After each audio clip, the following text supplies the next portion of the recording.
Bonjour à tous, c'est Asma du site Test Anglais. Aujourd'hui, je me suis lancé le défi de vous présenter en 5 minutes le futur continu en anglais. C'est tout de suite après l'intro.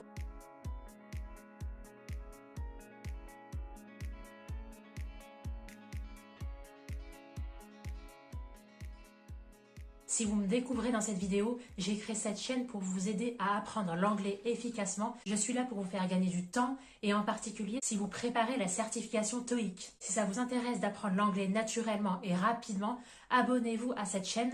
Maintenant, le futur continu, c'est quoi? C'est un temps en anglais qui est utilisé pour parler d'actions qui seront en cours dans un moment précis dans le futur. La structure est très simple, c'est-à-dire le sujet, will be plus le verbe principal de la phrase sans le to au début et avec le suffixe ing à la fin. Donc je vous donne un exemple concret pour comprendre. I will be working. Je serai en train de travailler. Donc là, c'est une action qui commencera dans le futur à un certain moment. C'est ça en fait le futur continu en anglais. Maintenant concrètement, quand est-ce qu'on doit l'utiliser? Le futur continu s'accompagne à chaque fois des adverbes de temps qui correspondent au futur. Par exemple, dans une phrase, vous pouvez voir At 3 p.m. tomorrow, I will be working on my project. Demain à 15h, je serai en train de travailler sur mon projet. Donc là, l'élément important dans la phrase, c'est tomorrow, la traduction de demain en français. Maintenant, il y a 3 points importants que je voulais revenir sur le futur continu. C'est d'abord la forme négative en anglais. À la forme négative, le not, il va être situé entre le will et le be. I will not be working tomorrow. Je ne serai pas en train de travailler demain. Donc faites attention à la place de not ici et aussi pour la forme contractée à la forme négative. C'est comme le futur simple, c'est won't, c'est-à-dire c'est will be et not qui font qu'un seul mot. Donc si on reprend le même exemple, I won't be working tomorrow, ça signifie la même chose. Ensuite, le deuxième point très important, n'utilisez pas le futur continu avec les verbes d'état. En réalité, c'est valable pour toutes les formes continues de tous les temps de conjugaison en anglais. Par exemple, des verbes comme to be ou to know, ça n'existe pas de mettre la forme continue. On ne dira jamais I will be knowing. C'est une erreur grammaticale.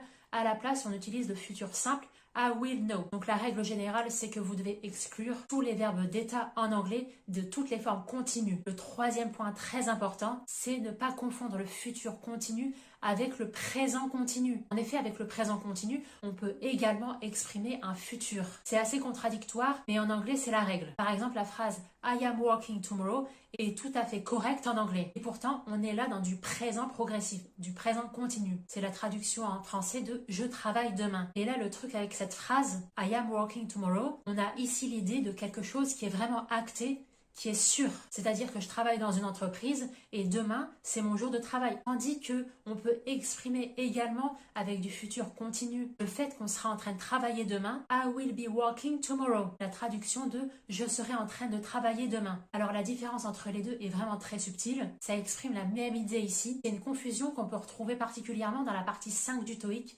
Si vous vous préparez à ce test d'anglais, en général dans les propositions de réponse, on vous proposera jamais ces deux formes en même temps. Vous serez amené à retrouver le mot qui manque. Le piège ici, il sera surtout au niveau de la construction de ces temps de conjugaison. Et justement, pour rebondir sur ce que je viens de dire, il y a 2 pièges vraiment à avoir en tête avec le futur continu. Le premier piège ici, ne mettez jamais to après will. En réalité, c'est vraiment une erreur très courante et ça, c'est lié avec la confusion avec going to qui s'utilise au présent progressif. On dit I am going to work tomorrow, mais on ne dira jamais I will to be working tomorrow. La forme correcte, c'est I will be working tomorrow seulement. Donc retenez bien ce piège. Alors deuxième piège ici aussi, n'oubliez jamais le be entre le will et le verbe principal. On ne dira jamais I will working. C'est une erreur. La forme correcte, c'est I will be working. Donc résumé express pour former le futur continu. C'est le sujet de la phrase. Will be, le verbe principal de la phrase sans le to avant